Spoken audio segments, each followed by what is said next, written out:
Lancet की एक report के अनुसार भारत में हर साल करीब 15.73 लाख लोग फूड पॉइजनिंग से मारे जाते हैं। फूड पॉइजनिंग से मौत के मामले में भारत चीन के बाद दुनिया में दूसरे नंबर पर है। केंद्रीय स्वास्थ्य मंत्रालय के integrated digital surveillance programme IDSP के अनुसार वर्ष 2008 के बाद फूड पॉइजनिंग एक नए प्रकोप की तरह फैला है। WHO के अनुसार पूरी दुनिया में फूड पॉइजनिंग से 200 प्रकार की बीमारियां होती हैं। इसमें डायरिया से लेकर कैंसर तक शामिल है। करीब 60 करोड़ लोग हर साल फूड पॉइजनिंग से 5 साल से कम उम्र के 1,25,000 बच्चों की मौत हो जाती है। फूड पॉइजनिंग का सबसे ज्यादा असर गरीब और सेहत से कमजोर लोगों पर पड़ता है। अर्थव्यवस्था पर इसके प्रभाव के बारे में बात करें तो विश्व बैंक की एक रिपोर्ट के अनुसार खाने से होने वाली बीमारियों की वजह हर साल भारत पर 1,78,100 करोड़ रुपए का बोझ पड़ता है। यह देश की सकल घरेलू उत्पाद GDP का करीब 0.5% है। वर्ष 2008 से फूड पॉइजनिंग के मामले लगातार बढ़ते जा रहे हैं। इन सभी बातों को ध्यान में रखते हुए राष्ट्रीय स्वास्थ्य नीति 2017 बनाई गई ताकि पूरे देश में खाने की गुणवत्ता पर ध्यान दिया जा सके। आज के एपिसोड में हम अपने विशेषज्ञ डॉक्टर विकास से कुछ महत्वपूर्ण फूड अडल्ट्रेशन जनित बीमारियों के बारे में जानेंगे। नमस्कार, हेल्थ इज वेल्थ कार्यक्रम के इस अंक में आज का हमारा विषय है खाद्य पदार्थों में मिलावट और उससे होने वाली बीमारियां। खाद्य पदार्थों में होने वाली मिलावट को सन 1954 में prevention of food adulteration act के तहत परिभाषित किया गया है। और जब हम खाद्य पदार्थों में मिलावट की बात करते हैं तो इससे हमारा तात्पर्य यह है कि कोई भी खाद्य पदार्थ जिसको सही तरीके से हाइजीनिक यानी कि साफ सुथरे कंडीशन में नहीं तैयार किया गया है या नहीं पैकेज किया गया है, या फिर वो उसमें जो बनाने वाली चीजें हैं वो गंदी हैं या वो सड़ गई हैं, उसके अंदर कीड़े लग गए हैं, या फिर अगर वो मीट है तो वो मरे हुए जानवर से लिया गया है। इसके अलावा कुछ लोग जानबूझ के खाद्य पदार्थों में कुछ सब्स्टिट्यूट मिला देते हैं या फिर कोई केमिकल मिला देते हैं। तो ये सब खाद्य पदार्थों में मिलावट के परव्यू में आता है और इसको बहुत अच्छे से डिफाइन किया गया है food prevention of food adulteration act में। अब जब भी फूड एडल्ट्रेशन की बात आती है तो हम सुनते रहते हैं कि ज्यादातर खाद्य पदार्थों में कुछ कुछ मिलाया जा सकता है। तो इसमें से कुछ कॉमन चीजों के बारे में मैं जिक्र करना चाहूंगा। जैसे दाल है जिसके अंदर मड मिलाया जा सकता है, उसी तरह से धनिया है उसके अंदर हॉर्स डंग यानी कि हॉर्स का मल मिलाया जा सकता है।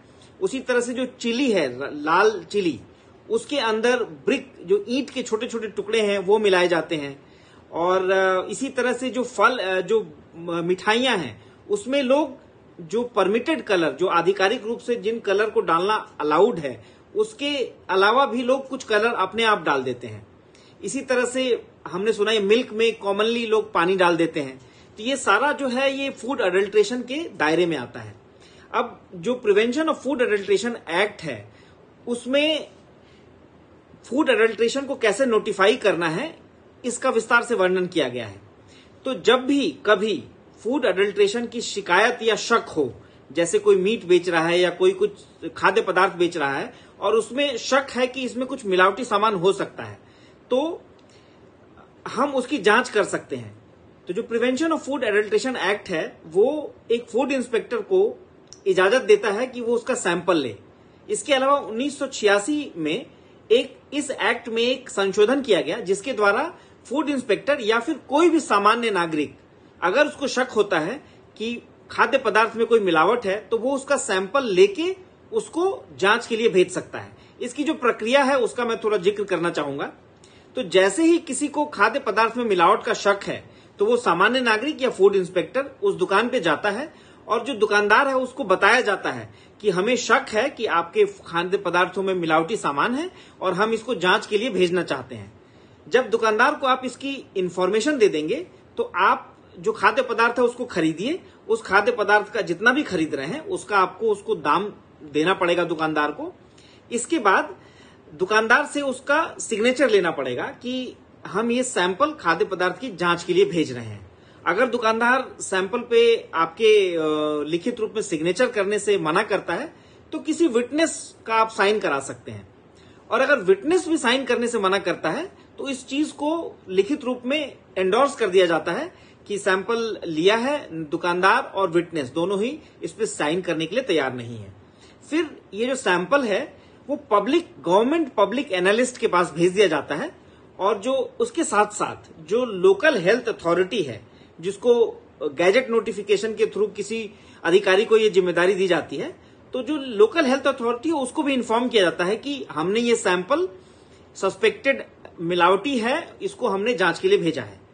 तो जब वो पब्लिक एनालिस्ट उस सैंपल को जांच करता है, अगर उसमें कुछ मिलावट निकलती है तो वो दुकानदार को इन्फॉर्म किया जाता है, और दुकानदार 10 दिन के अंदर अगर उसको कोई आपत्ति अपनी तरफ से है तो वो उस आपत्ति को दर्ज कर सकता है।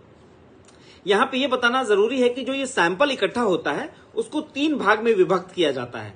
तो जो पहला भाग है वो गवर्नमेंट पब्लिक एनालिस्ट के पास चला जाता है, और जिसकी जांच की रिपोर्ट दुकानदार को शेयर की जाती है। अगर उस रिपोर्ट से दुकानदार की सहमति नहीं है तो जो बाकी के 2 सैंपल हैं जो कि लोकल पब्लिक हेल्थ ऑफिसर की कस्टडी में रहता है, उन 2 जो सैंपल्स हैं रिजर्व सैंपल, उसको फिर सेंट्रल फूड लेबोरेटरीज में भेजा जाता है कंफर्मेशन के लिए। तो हमारे देश में 4 जगह पे सेंट्रल फूड लेबोरेटरीज हैं, जिसमें मैसूर, कोलकाता, पुणे और गाजियाबाद। तो क्षेत्र के हिसाब से ये जो रिजर्व सैंपल थे उनको इन लेबोरेटरीज में भेजा जाता है, और अगर वहां से कंफर्मेशन हो जाती है कि ये खाद्य पदार्थ मिलावटी है तो उसको दुकानदार को सजा होती है। इस एक्ट में 6 महीने से लेके लाइफ इम्प्रिजनमेंट तक की सजा का प्रावधान है। तो ये जो एक्ट अपने आप में काफी एम्पावरिंग है। कोई भी सामान्य नागरिक खाद्य पदार्थ में मिलावट की जांच का नमूना एक जो प्रोसेस डिफाइन किया गया उसके तहत भेज सकता है। तो ये तो खाद्य पदार्थों में हुई मिलावट के बारे में जानकारी। अब फूड टॉक्सिकेंट भी कुछ होते हैं। जब हम फूड टॉक्सिकेंट की बात करते हैं तो इसका मतलब ये है कि ये कुछ ऐसे पदार्थ होते हैं जो खाद्य पदार्थों में निहित होते हैं और थोड़ी सी मात्रा में होते हैं, लेकिन अगर हम उस खाद्य पदार्थ का जिसमें फूड टॉक्सिकेंट है उसका सेवन हम लंबे समय तक करें तो वो हमारे शरीर पे प्रतिकूल प्रभाव डाल सकती हैं। तो इनको हम फूड टॉक्सिकेंट बोलते हैं। तो फूड टॉक्सिकेंट से होने वाली जो बीमारियां हैं उसमें से कुछ बीमारियों का मैं जिक्र करना चाहूंगा। सबसे पहली जो इसमें बीमारी जिसका जिक्र करना चाहता हूं मैं वो है लेथाइरिज्म। अब लेथाइरिज्म ये जो बीमारी है ये काफी पुरानी है। हमारे पुराने युग के कुछ ग्रंथ हैं जैसे कि भाव प्रकाशम, उसमें भी इस बीमारी का जिक्र है। अगर लेथाइरिज्म को हम सामान्य भाषा में बात करें तो ये खेसारी दाल से होने वाली बीमारी है। तो क्या होता है कि हमारे देश में जो सूखे क्षेत्र हैं वहां पे खेसारी दाल की खेती की जाती है, और वो इसलिए की जाती है कि खेसारी दाल को गेहूं के साथ बोया जाता है। अगर बारिश अच्छी हुई और गेहूं की फसल अच्छी हुई तो गेहूं की कटाई हो जाती है, खेसारी दाल को छोड़ दिया जाता है। लेकिन अगर बारिश अच्छी नहीं हुई और गेहूं की फसल अच्छी नहीं हुई तो खेसारी दाल का ग्रोथ फिर भी होता है। तो किसान या जो लोग हैं वो उसी खेसारी दाल को काटते हैं और उसका सेवन करते हैं। अब खेसारी दाल अपने आप में एक बहुत ही रिच प्रोटीन सोर्स है। इसके अंदर काफी प्रोटीन होता है और ये स्वादिष्ट भी होता है, लेकिन इसके अंदर एक बीटा ऑक्साइल अमाइनो एलेनिन नाम का कंपाउंड होता है।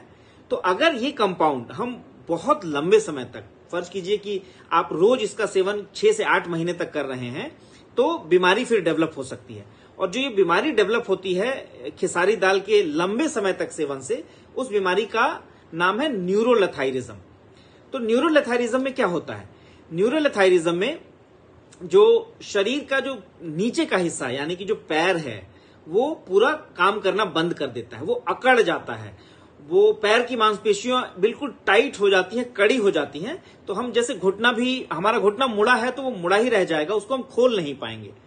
तो शुरू में ये बीमारी ऐसे, जिसको हम इंग्लिश में स्पैस्टिक पैरालिसिस बोलते हैं, एकदम हार्ड हो जाता है। तो पूरा, और खास बात यह है कि ये बीमारी पैरों को ही इन्फेक्ट करती है, जो कमर से ऊपर का हिस्सा है वो इसमें बच जाता है।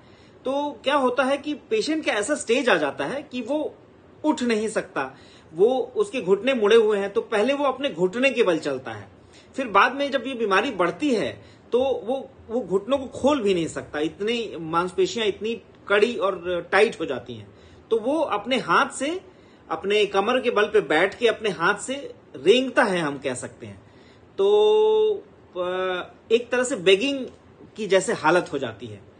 तो न्यूरोलेथारिज्म से बचने का बहुत ही सिंपल तरीका है, खेसारी दाल का जो सेवन है वो जहां तक हो सके उसको नहीं करें, या अगर करना ही है तो उसको स्टीपिंग कर लें। जैसे कि खेसारी दाल को 2 घंटे तक गर्म पानी में रख लिया जाए और 2 घंटे बाद उस पानी, जो भी पानी हुआ उसको फेंक दें, और जो दाल मिलता है उसको फिर सुखा लें और सुखाने के बाद उसका सेवन करें। तो ये एक तरीका है जिससे अगर ये दाल खानी भी हो तो हम न्यूरोलेथारिज्म से बच सकते हैं। इसके अलावा कुछ फूड टॉक्सिकेंट्स और हैं, जिसमें फफूंदी से जनित कुछ रोग हैं। अब फफूंदी जनित जो रोग हैं खाद्य पदार्थों से संबंधित, वो मुख्यतः 3 हैं। एक है एफ्लाटॉक्सिकोसिस, दूसरा एर्गोटिज्म और तीसरा फ्यूसेरियम। ये 3 तरह के फंगस हैं जो कि खाने के साथ मिलके खाने को हानिकारक बना देते हैं। अब इसमें सबसे पहला है एफ्लाटॉक्सिन। एफ्लाटॉक्सिन जो है वो एस्परजिलस नामक एक फफूंदी है जिसकी वजह से होता है। और ये जो एस्परजिलस है ये खाद्य पदार्थों में कैसे आता है? तो जो हमारे जो खाद्य पदार्थ जो है, जो अनाज है, गेहूं है, चावल है, मक्का है, जो भी है, जो ये खाद्य भंडारण गृह में रखा जाता है, तो अगर उसमें ह्यूमिडिटी ज्यादा है, वो प्रॉपर कंडीशन नहीं है, तो ये जो फफूंदी है वो उन खाद्य पदार्थों में उनकी वृद्धि हो जाती है। और जब यही खाद्य पदार्थ हम खाते हैं तो हम बीमार पड़ सकते हैं।